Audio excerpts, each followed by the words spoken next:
Misinformation ಅನ್ನೋದು ನಾವು ಪ್ರತಿದಿನ ಫೇಸ್ ಮಾಡೋ ಬೆದರಿಕೆಯಾಗಿದೆ. ಆದರೆ ಒಟ್ಟಿಗೆ ನಾವು ಇದು ಸ್ಪ್ರೆಡ್ ಆಗದಂತೆ ನಿಧಾನಗೊಳಿಸಬಹುದು. ನಮಸ್ಕಾರ, ನಾನು ಫೇ ಡಿಸೋಜಾ, ಬೀಟ್ರೂಟ್ ನ್ಯೂಸ್ನ ಫೌಂಡರ್ ಮತ್ತು ಎಡಿಟರ್. ಹಾಗೆ ಪಾಯಿಂಟರ್ ಇನ್ಸ್ಟಿಟ್ಯೂಟ್ನ ಡಿಜಿಟಲ್ ಮೀಡಿಯಾ ಲಿಟ್ರಸಿ ಇನಿಷಿಯೇಟಿವ್ ಆಗಿರುವ ಫ್ಯಾಕ್ಟ್ ಶಾಲಾ ಮತ್ತು ಮೀಡಿಯಾ ವಾಯ್ಸ್ನ ಹೊಸ ಅಂಬಾಸಡರ್ಗಳಲ್ಲಿ ನಾನು ಒಬ್ಬಳು. ಫ್ಯಾಕ್ಟ್ ಶಾಲಾ ಮತ್ತು ಮೀಡಿಯಾ ವಾಯ್ಸ್ ಒಟ್ಟು ಬಂದು ಇಂಟರ್ನೆಟ್ನಲ್ಲಿ ಸರ್ಕ್ಯುಲೇಟ್ ಆಗುತ್ತಿರುವ ಮಿಸ್ಇನ್ಫಾರ್ಮೇಷನ್ ಅನ್ನು ಗುರುತಿಸಲು ಮತ್ತು ಡಿಬಂಕ್ ಮಾಡಲು ನಮಗೆ ಹೆಲ್ಪ್ ಮಾಡ್ತಾ ಇದ್ದಾರೆ.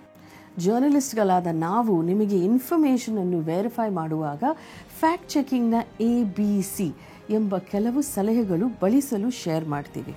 ಗ್ರೇಟ್ ನ್ಯೂಸ್ ಏನಂದರೆ ಈ ಟೂಲ್ಸನ್ನು ಯಾರು ಬೇಕಾದರೂ ಈಸಿಯಾಗಿ ಕಲಿತು ಬಳಸಬಹುದು.